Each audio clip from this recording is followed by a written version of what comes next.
Alors maintenant, on va s'intéresser à la dérivabilité de la fonction x moins y en valeur absolue fois x plus y en 3 points, 1, 1, 0, 0 et 3, 2. Alors, commençons par 1, 1. Donc il s'agit de vérifier que df sur dx, enfin il s'agit de voir si df sur dx et df sur dy de 1, 1, ça existe.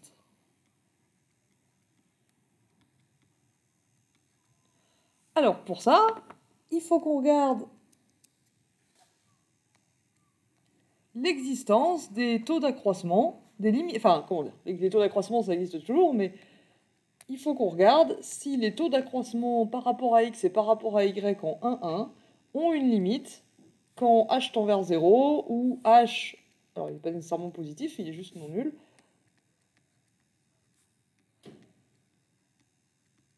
Quand h tend vers 0, est-ce que le taux d'accroissement en 1, 1 par rapport à x a une limite?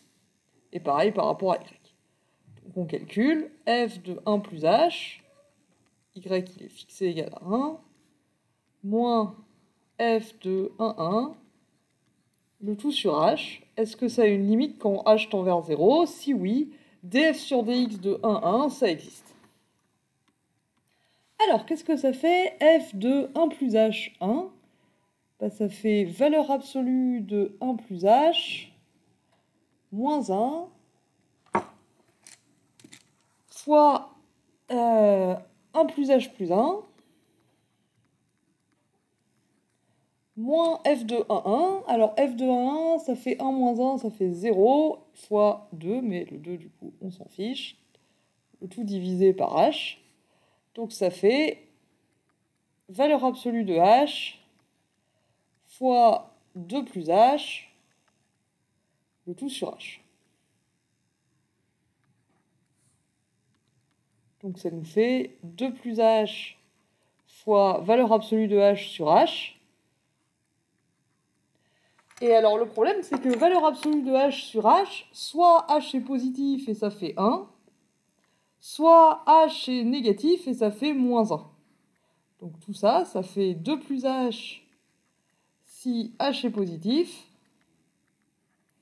et moins 2 moins h, moins 1 fois h, si h est négatif.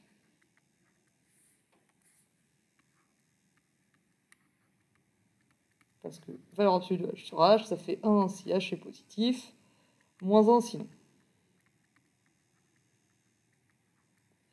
Mais du coup, si h tend vers 0 en étant positif, si h tend vers 0 plus, ce taux d'accroissement il tend vers 2, tandis que si h tend vers 0 en étant négatif, le taux d'accroissement tend vers moins 2, donc il n'y a pas de limite quand h tend vers 0. Donc, limite quand h tend vers 0 plus du taux d'accroissement, c'est pas la même que la limite quand h tend vers 0 par valeur négative. Donc il n'y a pas de limite, donc il n'y a pas de dérivée partielle par rapport à x en 1.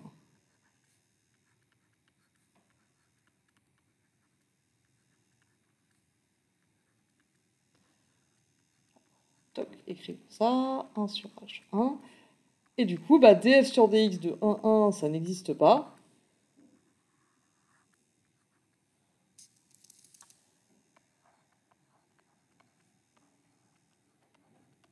F de 1 plus h1 moins f de 1, 1 sur h n'a pas de limite quand h tend vers 0, donc df sur dx de 1, 1, ça n'existe pas.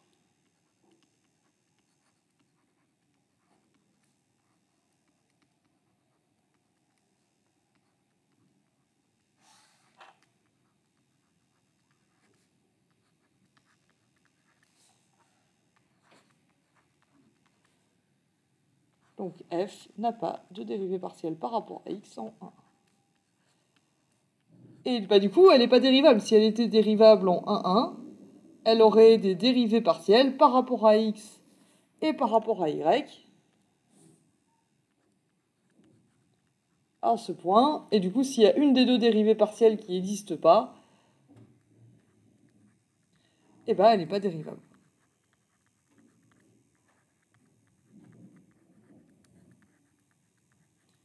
Donc on n'a pas besoin de vérifier que la dérivée partielle par rapport à y n'existe pas, parce que là, de toute façon, il n'y a pas de dérivée partielle par rapport à x, donc dans tous les cas, c'est fichu pour que f soit dérivable. D'un autre côté, je vous laisse vérifier qu'il n'y a pas non plus de dérivée partielle par rapport à y en 1,1. F n'est pas dérivable en 1,1. Ça nous suffit pour conclure. On aurait pu vérifier aussi qu'il n'y a pas de dérivée partielle par rapport à y. Alors ça aurait pu ne pas être le cas. Il aurait été possible que l'une des dérivées partielles existe mais pas l'autre. Comme à l'exercice d'avant, il y avait des points, comme par exemple 0, 1, où il y avait une dérivée partielle par rapport à y, mais pas par rapport à x. Mais là, en ce point, la fonction, elle était dérivable, en fait, ni par rapport à y, ni par rapport à x, comme je vous laisse le vérifier. On aurait aussi pu, d'ailleurs, faire comme à l'exercice d'avant, fixer y égale 1 et regarder si la fonction obtenue, qui aurait été une fonction seulement de x, du coup, était dérivable ou pas par rapport à x. Donc remarque, on peut aussi fixer y égale 1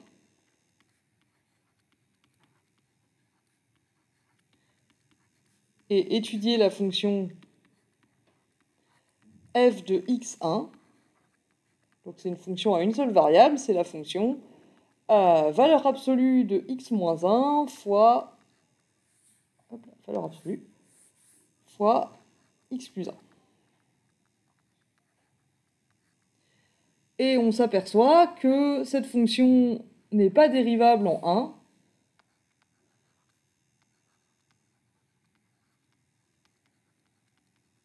Cette fonction-là, elle n'est pas dérivable en x égale 1. Donc,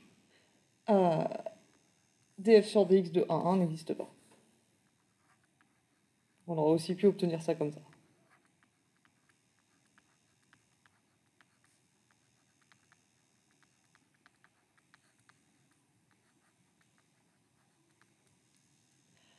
Alors, à quoi est-ce qu'il ressemble la situation géométrique, cette fois? Si on regarde le graphe de la fonction, donc là, on a représenté les points x, y, z, tels que z égale valeur absolue de x moins y fois x plus y, donc c'est le graphe, si on peut dire, de la fonction f qu'on étudie.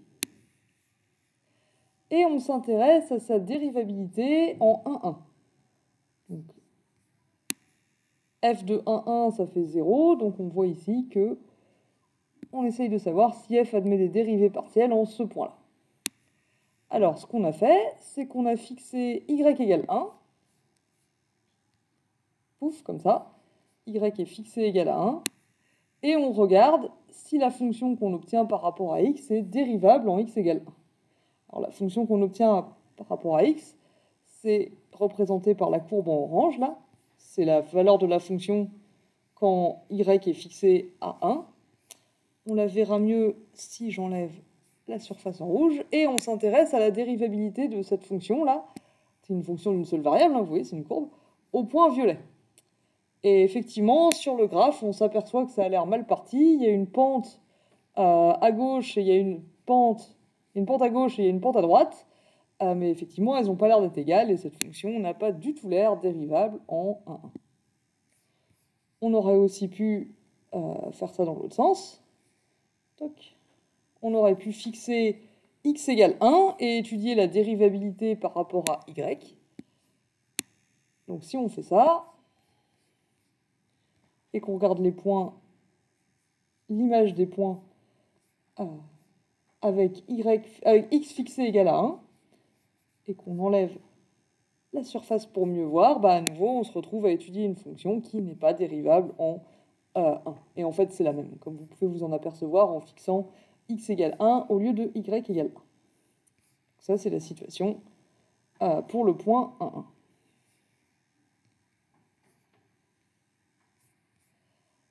Alors, la suite des événements, il faut qu'on regarde ensuite le point 0, 0. Est-ce que la fonction f est dérivable en 0, 0?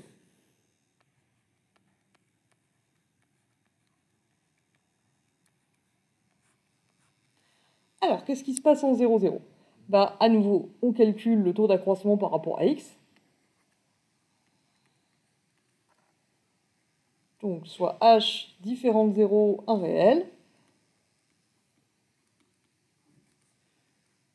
On va calculer le taux d'accroissement en 0, 0 par rapport à x. Donc, c'est f de 0 plus h, 0. Y est fixé égal à 0 et on fait le taux d'accroissement par rapport à x. Moins f de 0, 0, le tout sur h. Il faut qu'on calcule ça et qu'on voit si ça a une limite quand h tend vers 0. Donc ça nous fait f de h0, f de 0, 0, ça fait 0, divisé par h. Et f de h0, ça nous fait quoi? Ça nous fait valeur absolue de h moins 0, donc valeur absolue de h, fois h plus 0, donc fois h, le tout divisé par h. Les h ici se simplifient. Toc et toc. Et il nous reste juste valeur absolue de h. Et ça, que ce soit par valeur positive ou négative, quand h tend vers 0, ça tend vers 0. Donc, en 0, 0, la dérivée partielle par rapport à x, elle existe et elle vaut 0.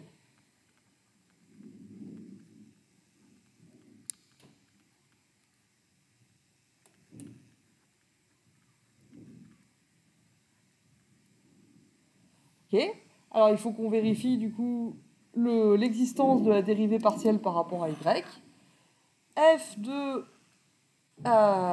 donc il faut qu'on calcule. F de x, il est fixé à 0. On fait le taux d'accroissement par rapport à y en 0. Donc c'est f de 0, 0 plus h. Moins f de 0, 0, le tout sur h. Qui nous fait, comme au calcul précédent, f de 0, h divisé par h. Est-ce que ça a une limite quand h tend vers 0?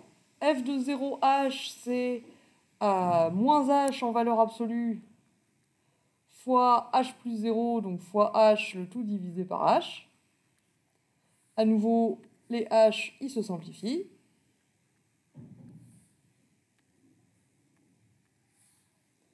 Et il nous reste valeur absolue de moins h, qui est égale en fait à valeur absolue de h, qui tend vers 0 quand h tend vers 0, que ce soit par valeur positive ou négative. Donc, df sur dx de 0, 0, ça existe, et ça vaut à nouveau 0. On pourrait être un peu surpris, puisqu'il y a cette histoire de valeur absolue qui n'est pas dérivable en 0, mais si vous vous rappelez de l'exercice d'avant, avec valeur absolue de xy, on avait aussi obtenu une fonction qui était en fait dérivable en 0, 0. Donc ici, en 0, 0, les deux dérivées partielles existent, donc f est dérivable en ce point.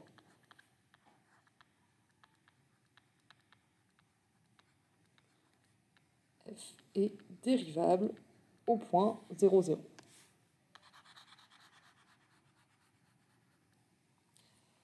Alors à nouveau, si on trouve ça un peu étonnant, on peut aller regarder à quoi ça ressemble. À quoi ça ressemble donc? Alors cette fois, on va fixer dans un premier temps y égale 0. Donc on s'intéresse cette fois à... Pourquoi 2, 2, 0 0, 0. Donc on s'intéresse à la dérivabilité en ce point-là. Ok, alors si je fixe y égale 0, poum, comme ça, et je regarde la fonction avec x qui varie et y égale 0, donc ça fait t moins 0 fois t plus 0, ça c'est z, voilà. Toc. Pour qu'on voit mieux, je vais enlever la surface rouge. Et ça nous fait cette courbe-là, et on doit étudier sa dérivabilité en ce point. Et on s'aperçoit que là, pour le coup, ça a l'air tout à fait raisonnable. Hein. C'est une fonction qui a l'air tout ce qu'il y a de plus dérivable en 0. Il n'y a pas de coude, il n'y a pas de... Donc la fonction f de x 0, c'est valeur absolue de x fois x. Elle est effectivement dérivable en 0, 0. Alors si on regarde ce qui se passe quand on fixe à x égale 0. Vous vous doutez que ça va être la même chose, mais faisons-le quand même. Donc cette fois, on regarde, toujours au point violet, l'ensemble des points avec x qui est fixé à 0. Toc, 0 moins t, 0 plus t. Et donc cette fois, on regarde ça dans ce sens-là. Donc x, il est fixé à 0 et c'est y qui bouge. Ce qui nous donne la courbe en orange, là, qu'on verra mieux. Voilà, si j'enlève ça.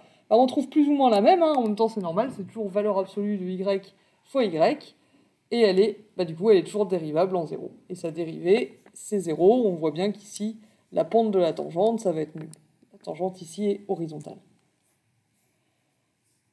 Et donc, ça semble confirmer ce qu'on a obtenu. Il ne nous reste plus qu'à étudier le point 3,2.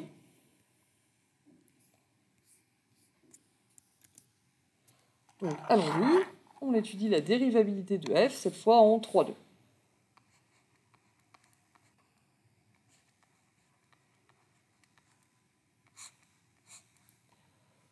Alors, on ne change pas une équipe qui gagne, hein. On va calculer des taux d'accroissement. On prend un h non nul réel, et il faut qu'on calcule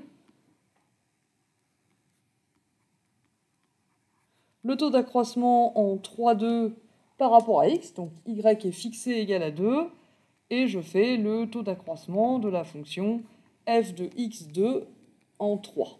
Ce qui me fait f de 3 plus h2 moins f de 3, 2, le tout sur h. Est-ce que tout ça, ça a une limite quand h tend vers 0?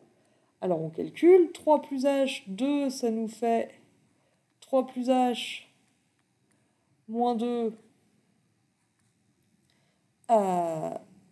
fois 3 plus h plus 2, moins f de 3, 2, 3 moins 2 en valeur absolue fois 3 plus 2, le tout sur h. On obtient donc valeur absolue de 1 plus h fois 5 plus h moins 5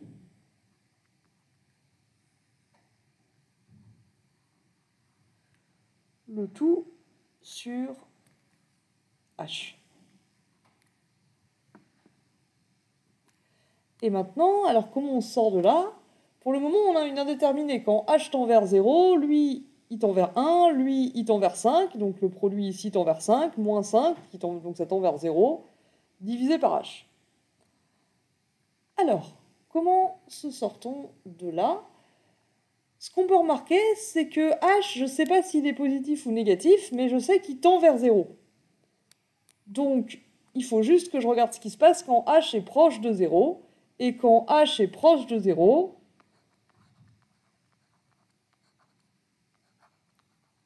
bah 1 plus h, ça va être proche de 1, donc ça va être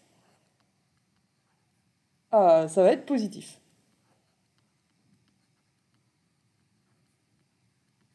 Et du coup, quand je rapproche h de 0, au bout d'un moment, quand h devient vraiment près de 0, 1 plus h est positif, donc valeur absolue de 1 plus h, ça fait 1 plus h. Et j'obtiens f de 3 plus h, 2, moins f de 3, 2, le tout sur h, mon taux d'accroissement, là. Il va me donner 1 plus h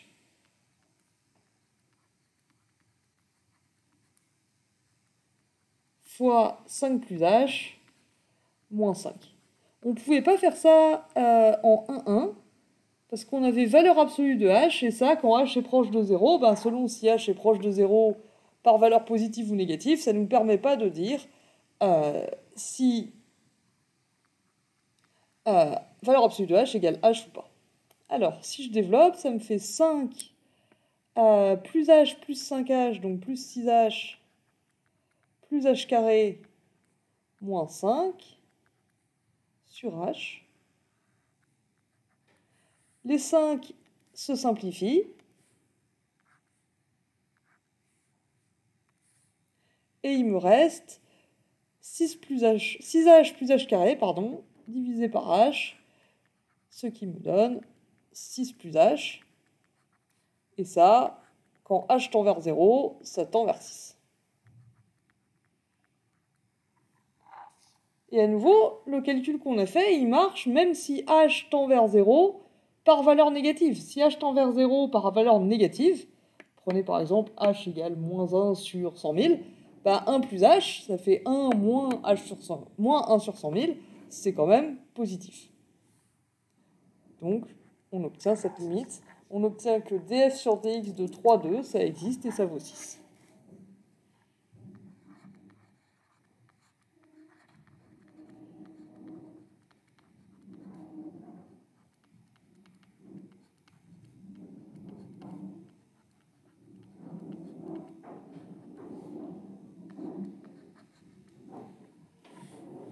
Ok, il nous reste plus qu'à vérifier l'existence de la dérivée partielle par rapport à y. Donc on fixe x égale à 3 et on fait le taux d'accroissement de f de 3y au point 2. Donc ça fait f de 3, 2 plus h, moins f de 3, 2, le tout sur h. Alors ça donne quoi ça? Bah, ça me donne valeur absolue de 3 moins 2 sur h, 2 plus h, pardon, fois 3 plus 2 plus h, moins f de 3,2, alors f de 3,2 il n'a pas changé d'avis, il vaut toujours 5, divisé par h, qui nous donne, cette fois on a 3 moins de 1, moins h, donc valeur absolue de 1 moins h, fois 5 plus h, moins 5 sur h. Donc même situation que tout à l'heure, que pour df sur dx. A priori, quand h tend vers 0, ça va nous donner une forme indéterminée avec le numérateur qui tend vers 0 et le dénominateur aussi. Mais à nouveau, quand h devient très petit, quand h est proche de 0, que h soit positif ou négatif, si h est proche de 0, 1 moins h, ça va être proche de 1 et donc ça va être positif.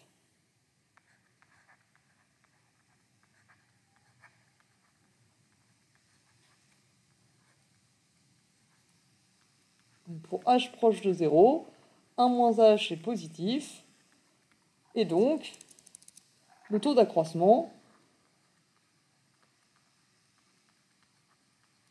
par rapport à y, ça va être, sans valeur absolue justement, ça va être 1 moins h fois 5 plus h, moins 5 sur h,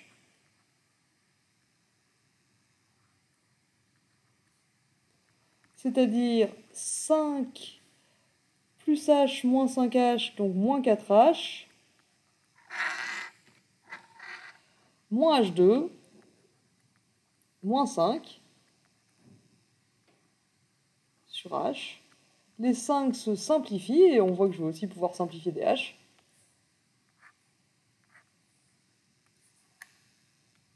Ça nous fait moins 4h plus h carré sur h, qui nous fait moins 4 plus h. Et quand h tend vers 0, bah ça tend vers moins 4.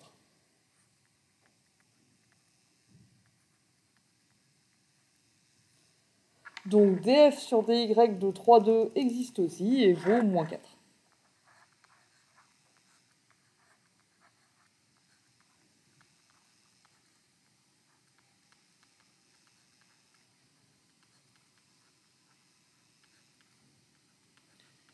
Et donc, du coup, f est dérivable en 3,2 puisque ces deux dérivées partielles existent.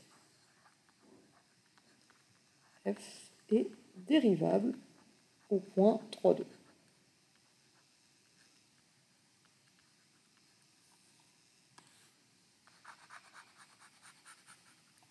Et à nouveau, on peut aller regarder à quoi ça ressemble.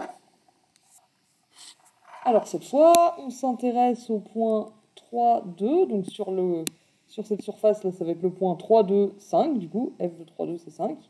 Alors où est-ce qu'il est? Il est là, il faut que je dézoome un petit peu sinon on va rien voir. Toc, il est là. Donc commençons par la dérivée partielle par rapport à x. Pour ça, je fixe y égale 3. Y égale 3. Pouf, ça me coupe la courbe la surface comme ça. Et on regarde les points de la surface avec, on regarde les points f de x3.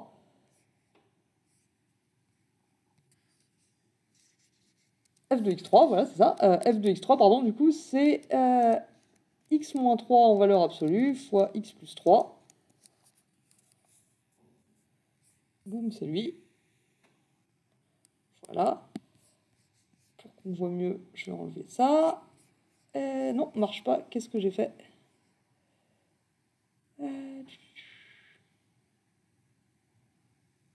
Ah, pardon. Y égale 2. Pouf. Et c'est x qui doit se rapprocher de 3. Excusez-moi, c'est le point 3, 2 qu'on regarde. Voilà, beaucoup mieux. Ok, bien. Donc y, il est fixé égal à 2 pour qu'on étudie la différentiabilité en 3, 2. Et on doit regarder qu'est-ce qui se passe quand x se rapproche de 3. Donc en ce point-là. Et on voit effectivement que, alors, ici, il y a un problème, mais ce n'est pas le point qui nous intéresse. Le point qui nous intéresse, c'est le point violet, ici, 3, qui correspond à 3, 2. Et en ce point, on a effectivement l'impression qu'il y a une tangente. Donc f de x2, elle est dérivable en x égale 3. Et effectivement, ce qu'on a obtenu, nous, c'est que la pente a fait 6. Alors bon, là, j'arrive pas à voir à l'œil nu si ça fait effectivement 6, mais je suis à peu près sûr que ça fait bien un nombre positif. Maintenant, si je fixe x égale 3, et que je regarde les points de la courbe, si je regarde les points image de 3,